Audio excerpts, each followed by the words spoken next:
ನಮಸ್ತೆ ನನ್ನ ಪ್ರೀತಿಯ ಕನ್ನಡಿಗರೇ, welcome back my YouTube channel. ವಿಡಿಯೋನ ಕೊನೆಗಂಟ ನೋಡಿ, ಎಲ್ಲಿ ಸ್ಕಿಪ್ ಮಾಡೋಕ್ಕೆ ಹೋಗಬೇಡಿ. ವಿಡಿಯೋ ಇಷ್ಟ ಆಯಿತು ಅಂದರೆ ಲೈಕು ಕಮೆಂಟು ಶೇರ್ ಮಾಡಿ, ಸಬ್ಸ್ಕ್ರೈಬ್ ಆಗಿ. ಬೆಳಗ್ಗೆ ಎದ್ದು ಟಿಫನ್ಗೆ ಉಪ್ಪಿಟ್ಟು ಮಾಡ್ಕೊಳ್ಳೋಣ ಅಂತೇಳಿ ರೆಡಿ ಮಾಡ್ತಾಯಿದ್ದೆ. ಟಿಫನ್ ಬೇಗ ಬೇಗ ಮಾಡ್ಕೊಳ್ಳೋಣ ಅಂದ್ಬಿಟ್ಟು. ಇವತ್ತು ಬೇರೆ ಶುಕ್ರವಾರ ಇರೋದ್ರಿಂದ ಮಕ್ಕಳಿಗೂ ಸ್ಕೂಲ್ಗೆಲ್ಲ ಹೊರಡೋಕೆ ಟೈಮ್ ಆಗಿಬಿಡುತ್ತೆ. ಮನೆ ಕೆಲಸ ಒಂದ ಎರಡ ಮಾಡೋದ್ರಲ್ಲಿ ಹಿಡಿದ್ರೆ ಕೆಲಸ ಹಿಡಿಯೋಕ್ಕೆ ಮಾಡೋಕ್ಕೆ ನಿಂತ್ಕೊಂಡ್ರೆ, ಹಂಗಾಗಿ ಬೇಗ ಆಗೋದು. ಉಪ್ಪಿಟ್ಟು ಮಾಡ್ಕೊಂಬಿಡೋಣ ತಿಂಡಿಗೆ ಅಂತೇಳಿ ಬೇಗ ಬೇಗ ರೆಡಿ ಮಾಡ್ಕೊತಿದ್ದೆ. ನೀರು ಬಿಟ್ಟಿದ್ರು, ನೀರು ಹಿಡ್ಕೊಂಡೆ ಒಂದು ಸೈಡು. ತಿಂಡಿಗೆ ಇಟ್ಕೊಂಡೇ ಎಲ್ಲ ಕೆಲಸ ಮಾಡ್ಕೊತಿದ್ದೆ. ಅಡುಗೆ ಮನೇಲಿ ಈಗ ನೀಟಾಗಿ ಕ್ಲೀನ್ ಮಾಡ್ಕೋಬೇಕಲ್ಲ, ಅಡುಗೆ ಮನೆ ಎಲ್ಲ ನೀಟಾಗಿ ಕ್ಲೀನ್ ಮಾಡ್ಕೊತಾ ಇದ್ದೆ. ತಿಂಡಿ ಆದರೆ ಇನ್ನೇನು ಮಧ್ಯಾಹ್ನಕ್ಕೇನು ಅನ್ನ ಸಾಂಬಾರು ಏನೂ ಮಾಡಿರಲಿಲ್ಲ. ಮೊಸರನ್ನ ಮಾಡೋಣ, ಮೊಸರನ್ನ ತಿನ್ಕೊಂತಾರೆ ಮಧ್ಯಾಹ್ನಕ್ಕೆ ಅಂದ್ಬಿಟ್ಟು ಈಗ ಉಪ್ಪಿಟ್ಟು ಮಾಡ್ತಾಯಿದ್ದೆ. ಉಪ್ಪಿಟ್ಟು ಮಾಡಿ ಬೇಗ ಆಗೋ ಕೆಲಸ ಅದೇ ಅಲ್ವ, ತಿಂಡಿಗಳಲ್ಲಿ ಆದರೆ ಬೇಗ ಆಗುತ್ತೆ. ಈ ಅನ್ನ ಸಾಂಬಾರು ಮಾಡ್ಕೊಂಡು ಕೂತ್ಕೊಂಡ್ರೆ ಲೇಟ್ ಆಗೋದು. ಹಂಗಾಗಿ ಉಪ್ಪಿಟ್ಟು ರೆಡಿ ಮಾಡಿಕೊಂಡೆ. ಮಕ್ಳಿಗೆ ರೆಡಿ ಆಯಿತು.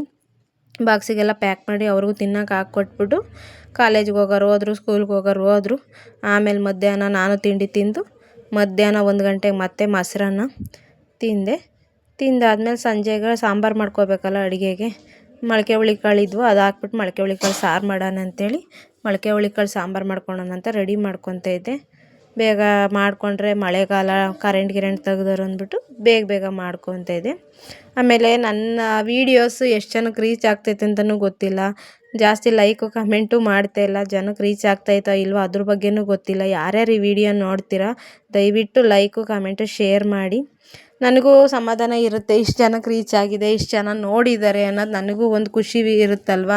ಹಂಗಾಗಿ ಯಾರು ನೋಡ್ತಾರೋ ಬಿಡ್ತಾರೋ ನನ್ನ ವೀಡಿಯೋನ ದಿವ್ಸಕ್ಕೆ ಏನಿಲ್ಲ ಅಂದರೂ ಒಂದು 20 ಸಲ ಓಪನ್ ಮಾಡ್ತೀನಿ, ಎಷ್ಟು ಲೈಕ್ ಬಂದವೆ ಅಂತ ನೋಡ್ತೀನಿ. ಒಂದು ಲೈಕ್ ಬಂದಿದ್ರೆ ಏನೋ ಒಂಥರ ಖುಷಿ ಆಗುತ್ತೆ. ಅದು ಬಂದಿಲ್ಲ ಅಂದರೆ ಅಯ್ಯೋ ಅನ್ನಂಗೆ ಆಗುತ್ತೆ. ಆಮೇಲೆ ಒಂದು ವಿಸಲ್ ಹೊಡೆಸ್ಕೊಂಡೆ, 3 ವಿಸಲ್ ಹೊಡೆಸ್ದೆ ಕುಕ್ಕರ್ದು. ನನ್ನ ಮಗಳು ಮಂಚದ ಮೇಲೆ ಮನಗಿದ್ಲು, ಯಾರನ್ನ ಕೇಳಿ ಹತ್ತದೆ ಅಂತ ಅವಳಿಗೂ ಜೋರು ಮಾಡ್ತಾಯಿದ್ದೆ. ಯಾರ್ಯಾರಿಗೆ ಈ ವಿಡಿಯೋ ಇಷ್ಟ ಆಯಿತಾ ಲೈಕು ಕಮೆಂಟು ಶೇರ್ ಮಾಡಿ. ಥ್ಯಾಂಕ್ ಯು, ಧನ್ಯವಾದಗಳು.